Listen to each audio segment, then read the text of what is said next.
मेरे बारे में जो कुछ तुम्हें बताया गया है वो सच नहीं है। तुम्हारी जिंदगी खतरे में है आर्य। अभी इसी वक्त प्रतापगढ़ के खंडरों में आकर मुझसे मिलो। मैं वहां तुम्हारा इंतजार कर रहा हूँ। तुम्हारा तायता भूतनाथ।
तुम्हारे कहने के मुताबिक मैं यहां आ गया हूं।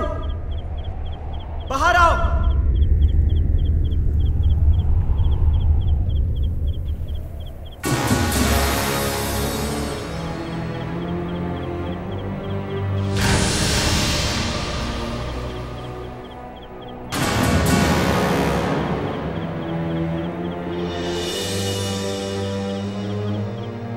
युवराज, आज्ञा दीजिए। अब हम 8 वर्ष बाद मिलेंगे।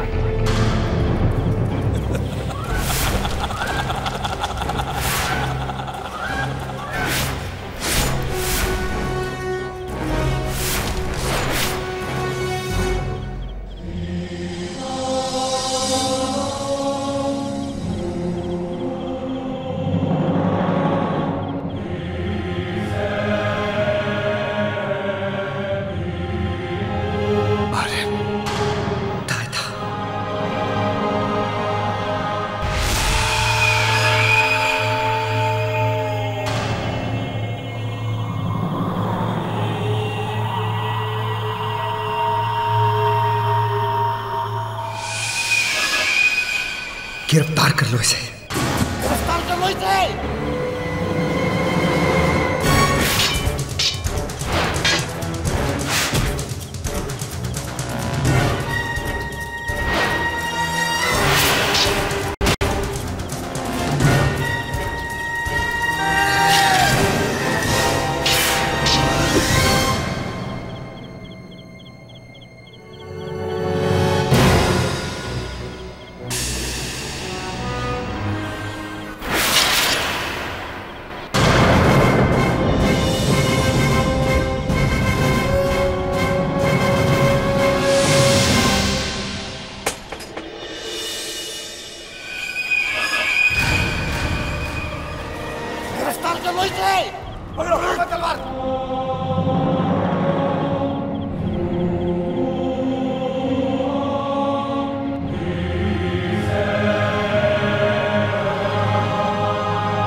महाराज और महारानी यहाँ हैं, तो वहां महल में कौन है?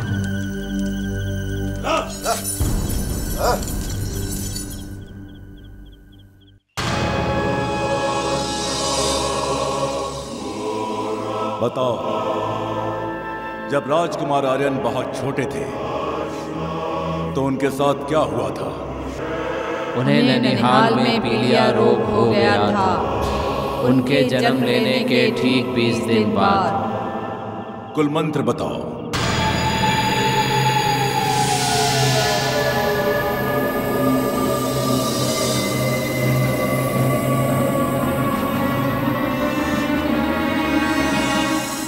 हम जानते थे,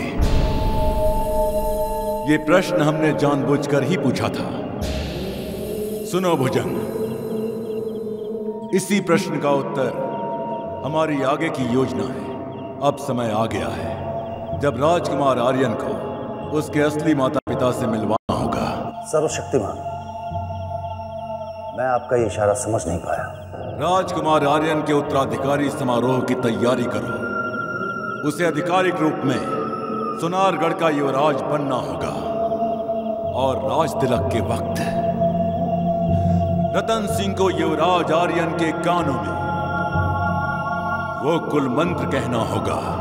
उसी कुल मंत्र की जरूरत युवराज आर्यन को वो तिलिस्म में दाखिल होने के लिए पड़ेगी। ये कुल मंत्र सिर्फ असली महाराज रतन सिंह जानते हैं। राज्याभिषेक के बाद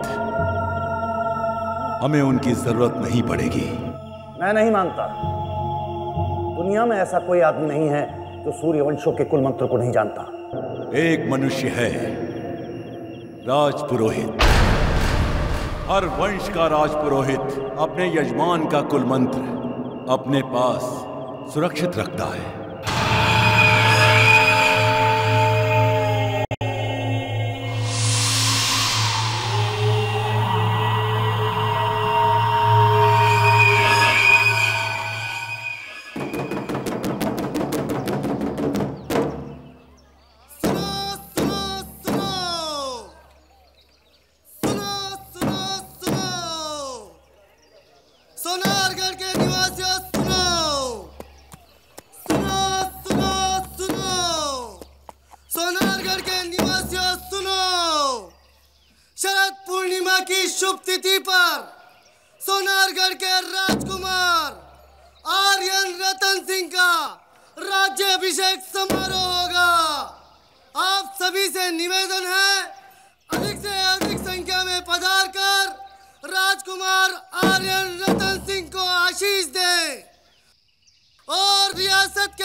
आर्यन ने उस भगोड़े भूतनाथ को गिरफ्तार करवाया है और सुना है प्रतापगढ़ की हत्याओं के लिए उसे जिंदा दीवार में चुनवा दिया जाएगा। झूठ है, सब नाटक है।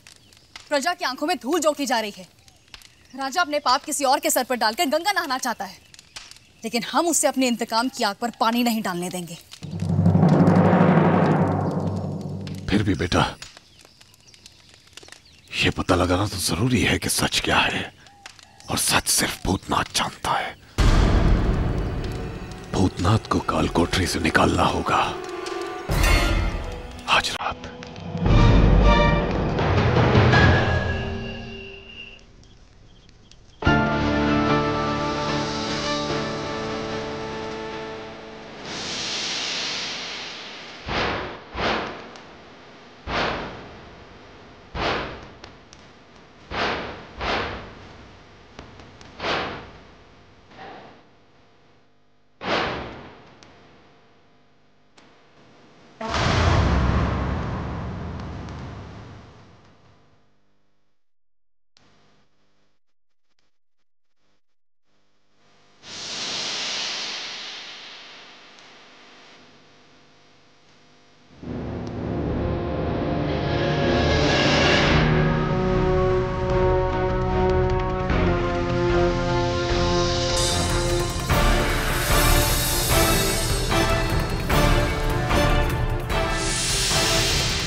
कौन है?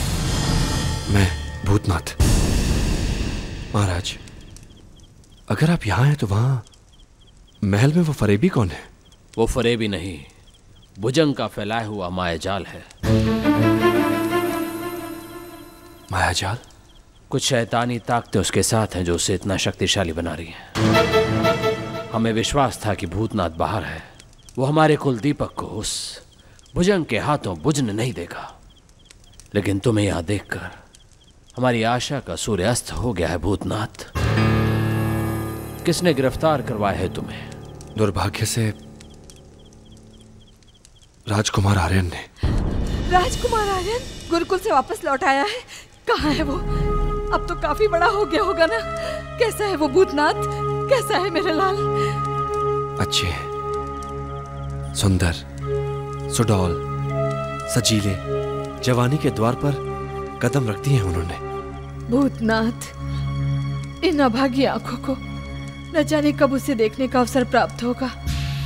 उसे तो ये भी नहीं पता कि उसके माता पिता यहाँ काल कोठरी में बंद है। जी महारानी जी, वो भी खतरे में है। भुजंग ने उन्हें अपने वश में कर लिया है। वो वही समझते हैं जो भुजंग ने उन्हें समझाया है। वो मुझे प्रतापगढ़ की हत्याओं का दोषी मानते हैं और आप दोनों की परछाई को अपने माता पिता समझते हैं। सच बताने के लिए मैंने गुप्त संदेश भेजकर उन्हें बुलवाया भी था। वो आए, लेकिन अपने साथ भुजंग और उसकी सेना को लेकर, और उन्होंने मुझे गिरफ्तार करवा दिया। भूतनाथ, भ्रम की पट्टियां जो भुजंग ने मेरे बेटे आर्यन की आंखों पर बांधी हैं, उसे तुम्हें खोलना पड़ेगा। उपाय करो, शीघ्र करो।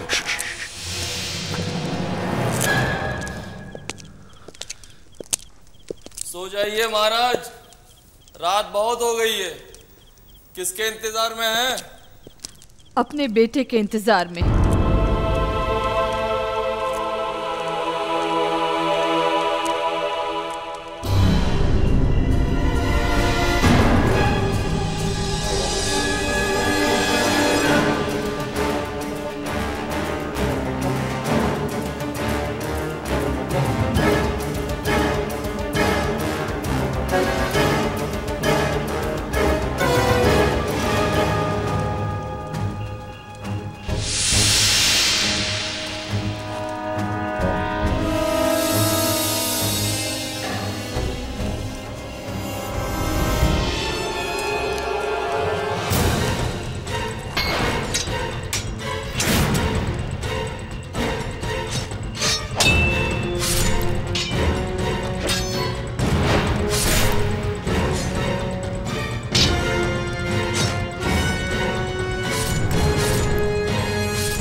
महाराज, सुना है कि भुजंग राजकुमार का राज तिलक करवा रहा है।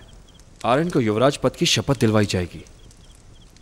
ये तो मैं भी चाहता था भूतनाथ, लेकिन इसमें भुजंग का स्वार्थ क्या है? इसी बात का तो पता करना है।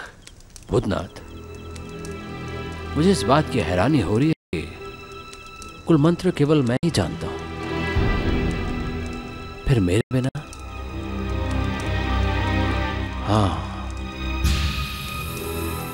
एक और है जो कुल मंत्र जानता है, हमारे पूज्य श्रद्धानंद, हमारे राजपुरोहित।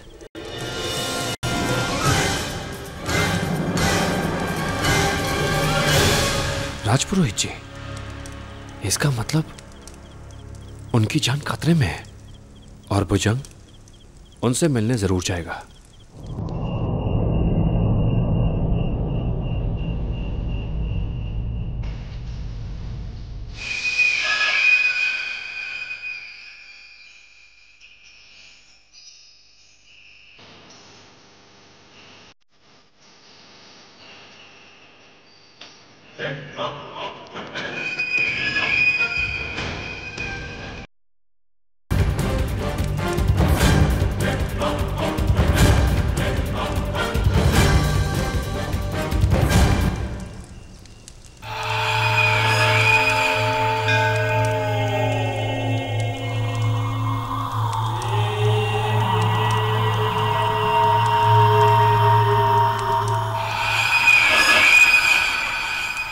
भूतनाथ, जाने से पहले तुम मुझे एक वचन देकर जाओगे।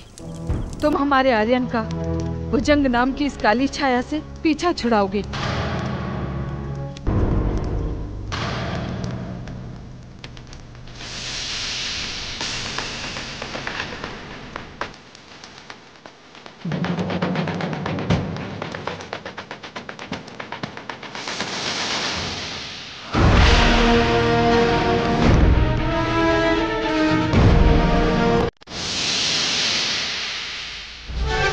सेन बाबा,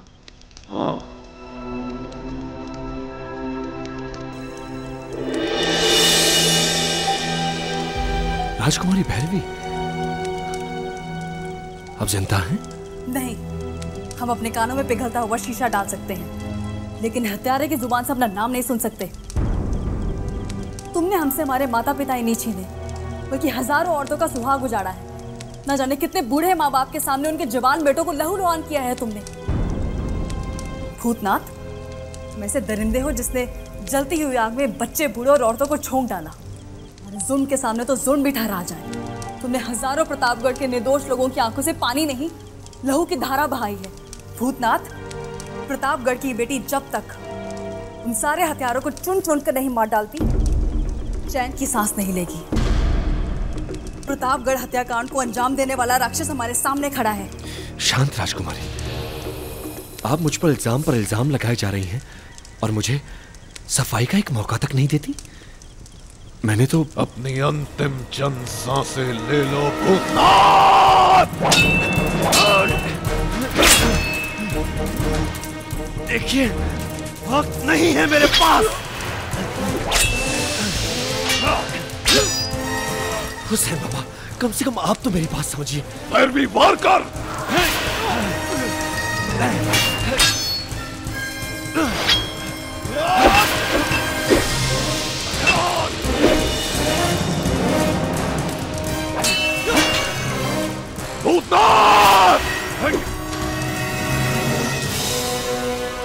आंखों से भ्रम का पड़ा हुआ पर्दा हटाइए।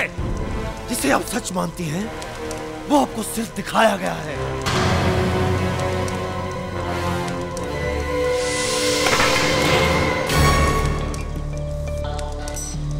अपनी बेगुनाही साबित करने के लिए वक्त नहीं है मेरे पास। हमें राजपुरोहित के पास प्रतापगढ़ के असली कातिल से पहले पहुंचना होगा। समय बहुत कम है राजकुमारी।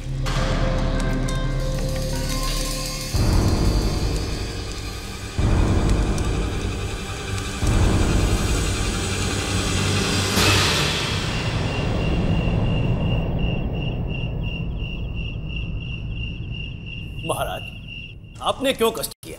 सेवक को बुलवा लिया होता।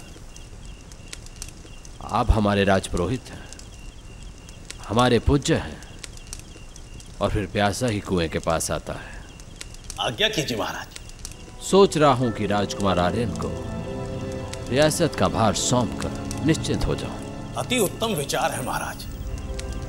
प्रजा क्या कहती है?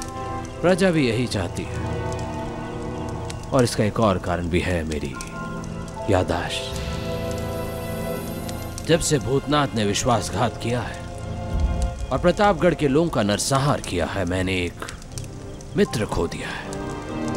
इसका प्रभाव मेरे दिमाग पर भी पड़ा और मैं कुछ खास बातें भूल जाता हूं। पुरोहित, तुम्हें दंड भुगतना पड़ेगा। ये क्या कह रहे हैं? मेरी बात आप सुनने की कोशिश कीजिए। अगर मेरी बात नहीं सुनेगी, ये काम आपको शोभा नहीं देता। सेनापति जी, आप अपने काल को बुलावा दे रहे हैं। छोड़ो। ये काम आपको शोभा नहीं देता। शासन ने आपको बात तो सौंपी है, किंतु आप शासक बनने के ख्वाब देखने लगे। बात नहीं मानी गई तो राजपुरोहित, तुम्हें दंड भुगतना पड़ेगा। आपका अंत बहुत बुरा होता है सेनापति। कोई बुरा नहीं होता है।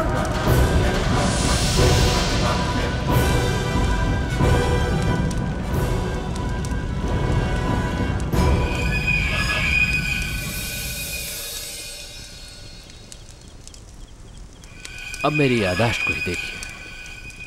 राजकुमार आर्यन का अब राज्याभिषेक होने वाला और मैं कुलमंत्र ही भूल गया। मैं आपके पास इसीलिए आया हूं, मुझे वो कुलमंत्र चाहिए।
महाराज, अरे ये आप क्या कर रहे हैं?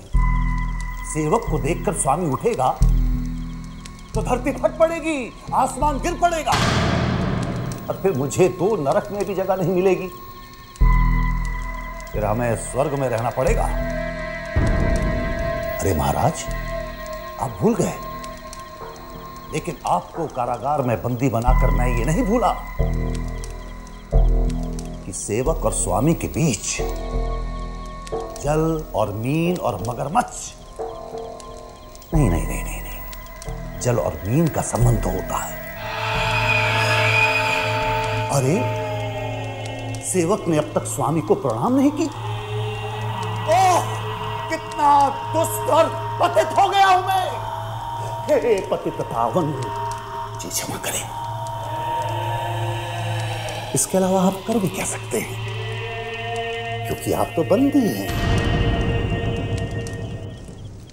महाराज, आपकी आंखों में तो खून उतर आया है। महारानी जी, समझाइए इन्हें, अगर ऐसा होगा तो इनकी आंखें फूट जाएंगी, ये अंधे हो जाएंगे। और फिर मैंने जो राजकुमार आर्यन के अभिषेक का कार्यक्रम बनाया है, उसमें पानी फिर जाएगा। महाराज, आप मुझे संदेह की दृष्टि से क्यों देख रहे हैं? राजकुमार के अभिषेक से कौन सा स्वार्थ सिद्ध होना मेरा?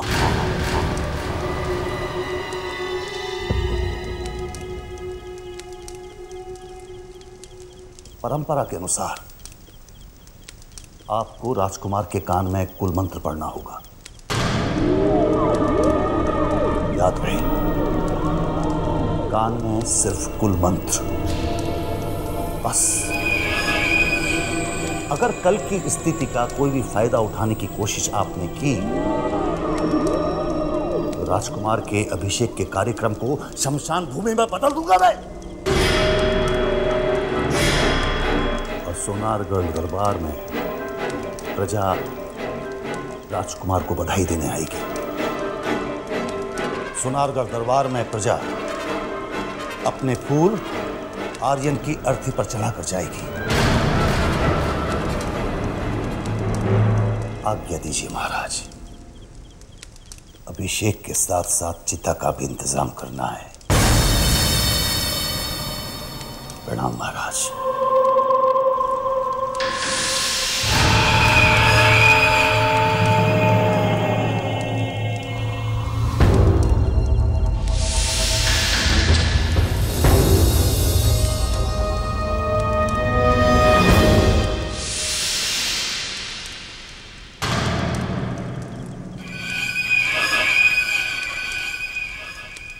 नहीं आती,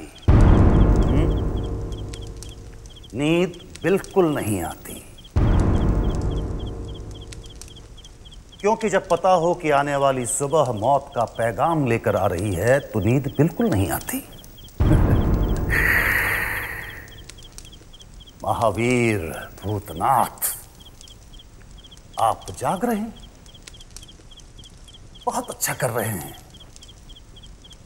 क्योंकि जीवन की अंतिम रात सोने में बीत जाए और जैसे ही सुबह उठें तो जल्लाद का चेहरा सामने देखें।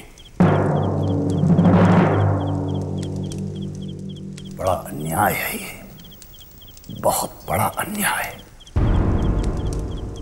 कल सुबह एक नया सूरज उगेगा, जब राजकुमार आर्यन युवराज बनने की शपथ लेंगे। भूतनाथ, एक नया प्रारंभ, एक नई शुरुआत, एक नया अंत भूतनाथ का। एक रथ पर बैठकर नगर भ्रमण को जाएगा, एक अर्थी पर यमलोक।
बहुत बहुत मुबारक हो। तुम हमारी उम्मीदों पर, हमारे भरोसे पर खरे उतरे हो। हम तुमसे बहुत खुश हैं। बहुत जल्द तुम्हारी जिंदगी में बहुत बड़ा दिन आने वाला है। राजकुमार आर्यन का राज्याभिषेक होगा। उसके बाद भूतनाथ का भविष्य तुम जानते हो। रतन सिंह और इंदुमती के साथ क्या करना है, इसका फैसला हम बाद में करेंगे। लेकिन उससे पहले तुम्हें एक मुबारक काम करना है। कल तुम ये किताब फिर से खोलोगे। अब तुम्हारे अंदर वो शक्ति आ गई है। अब तुम्हारे लिए ये किताब खोलना आसान है।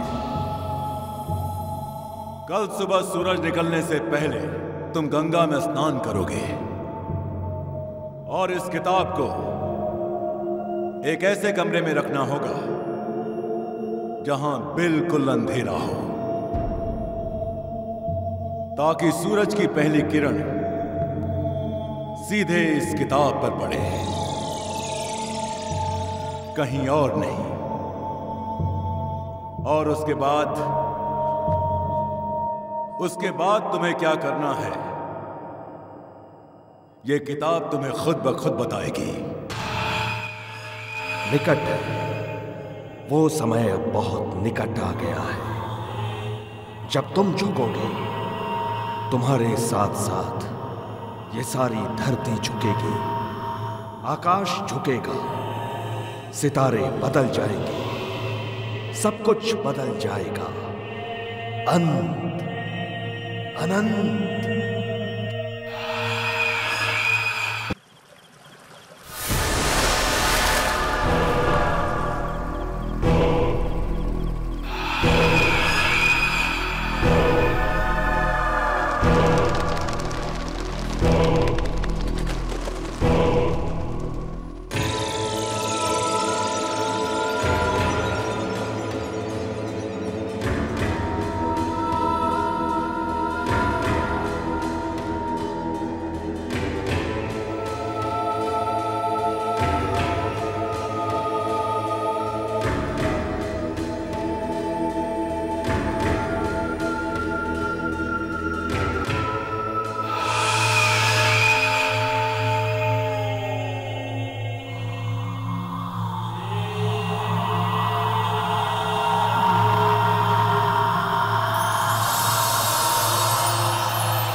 या कुछ होने का विश्वास या ना होने के भ्रम का नाम ही तिलिस्म है।